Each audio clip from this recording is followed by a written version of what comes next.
मंडळी, दुर्गा सप्तशती हा जो ग्रंथ आहे तो 700 श्लोकांमध्ये विभागलेला असून याचे 13 अध्याय आहेत. या ग्रंथामध्ये महिषासूर नावाच्या राक्षसावर देवी दुर्गेनं कसा विजय मिळवला याचं वर्णन केलेलं आहे. सगळ्यात महत्त्वाचं म्हणजे दुर्गा सप्तशतीचा जो पारायण आहे ते करण्यासाठी आपल्याला फार काही करायचं नाही आहे. तुम्ही तुमच्या घरी जर तुमच्या देवीची घटस्थापना करत असाल किंवा तुमच्या देवाची घटस्थापना करत असाल तरीही अगदी साधी पूजा करून आपण दुर्गा सप्तशती पाठ करू शकतो किंवा त्याचं पारायण करू शकतो. या ग्रंथामधला प्रत्येक जो काही श्लोक आहे तो अत्यंत फायदेशीर आहे. ज्याला संतान नाही त्याला संतान प्राप्ती होते. कोणाची वस्तू हरवली असेल तर ती सुद्धा सापडते. त्याचबरोबर आपल्या भोवती आपल्या कुलदेवीचं किंवा कुलदेवताचं संरक्षण कवच तयार होतं. तसंच आपल्या जीवनात येणाऱ्या कोणत्याही अडचणी असतील तर त्या अडचणी दूर होण्यासाठी हा दुर्गा सप्तशतीचा ग्रंथाचा पारायण किंवा पाठ जो आपण म्हणतो तो करू शकतो किंवा तो फलदायी ठरतो. तर दुर्गा सप्तशतीचा पाठ कोण करू शकतो असं जर तुम्ही विचाराल तर त्याचं उत्तर आहे दुर्गा सप्तशतीचा पाठ कोणीही करू शकतो. म्हणजे अगदी तुम्ही लहान असा, मोठे असा, ब्रह्मचारी असा, लग्न झालेला असा, विधवा असा, विधुर असा, काहीही असो, किंवा तुम्ही लहान असा किंवा बालक असा, मुलगा असा, मुलगी असा, ह्याला काही मर्यादा नाही आहेत. म्हणजे बऱ्याच ग्रंथांचं असं असतं की अगदीच ब्रह्मचार्यानेच तो ग्रंथाचं पठण करायचं. तसं दुर्गा सप्तशतीमध्ये तसं काहीच नाही आहे. हा तुम्ही कुणीही करू शकता. फक्त तो मनोभावे करणं गरजेचं आहे. म्हणजे कोणीतरी दुसरं करतं आहे म्हणून मी करतो आहे असं जर असेल तर चुकीचं आहे.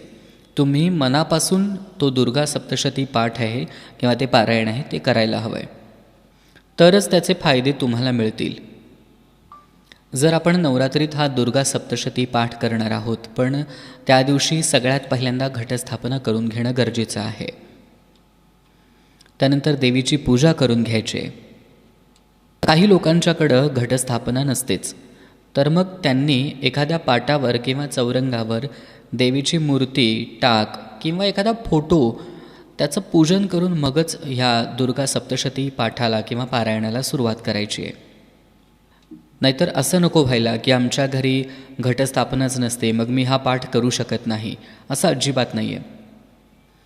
आता ज्यांच्याकडे घटस्थापना असते त्यांच्यासाठी एक महत्त्वाची सूचना आहे की ज्यांच्याकडे घटस्थापना आहे त्यांनी ती घटस्थापना पहाटे करायची आहे, म्हणजे सकाळी करायची आहे. संध्याकाळी अजिबात करू नये, कारण ते वर्ज्य आहे.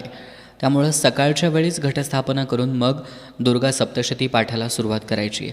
संध्याकाळी किंवा रात्री उशिरा घटस्थापना करत असाल तर ते करू नका, ते बंद करा. आता जिथं तुम्ही दुर्गा सप्तशतीचा पाठ किंवा पारायण करायला बसणार आहात तिथं पहिल्यांदा घटस्थापना जिथं केली आहे त्याच्या समोर तुम्हाला बसायचं आहे. तिथं एक चौरंगावर किंवा छोट्याशा पाटावर एक लाल रंगाचा कपडा ठेवा. त्यावर तुम्ही दुर्गा सप्तशतीचा तो ग्रंथ ठेवायचा आहे आणि तुम्हाला बसायला एक छोटासा पाट तुम्ही घ्यायचा आहे. म्हणजे थोडक्यात सांगण्याचा उद्देश आहे की आपण जो ग्रंथ ठेवतो आहे त्याच्यापेक्षा आपण खालच्या स्थानावर बसायचं आहे. आपण ग्रंथ एखाद्या पाटावर ठेवला आणि आपण एखाद्या खुर्चीवर, स्टूलवर किंवा चौरंगावर बसलो आहे ते अत्यंत चुकीचं आहे. जर तुम्ही चौरंगावर दुर्गा सप्तशतीचा जो काही ग्रंथ आहे तो ठेवला असेल तर तुम्ही पाटावर बसायचं आहे. असं समजू की ज्यांच्याकडे चौरंग नाही त्यांनी पाटावर दुर्गा सप्तशतीचा जो काही ग्रंथ आहे तो ठेवला आहे तर तुम्ही खाली सतरंजी किंवा काहीतरी अंथरून त्याच्यावर बसायचं आहे आणि मगच या पारायणाला सुरुवात करायची आहे. हे जे दुर्गा सप्तशतीचं जे पारायण आहे किंवा तो पाठ आहे तो जर आपण मनापासून केला तर त्याचे नक्कीच चांगले रिझल्ट्स, चांगले इफेक्ट आपल्याला जाणवतील.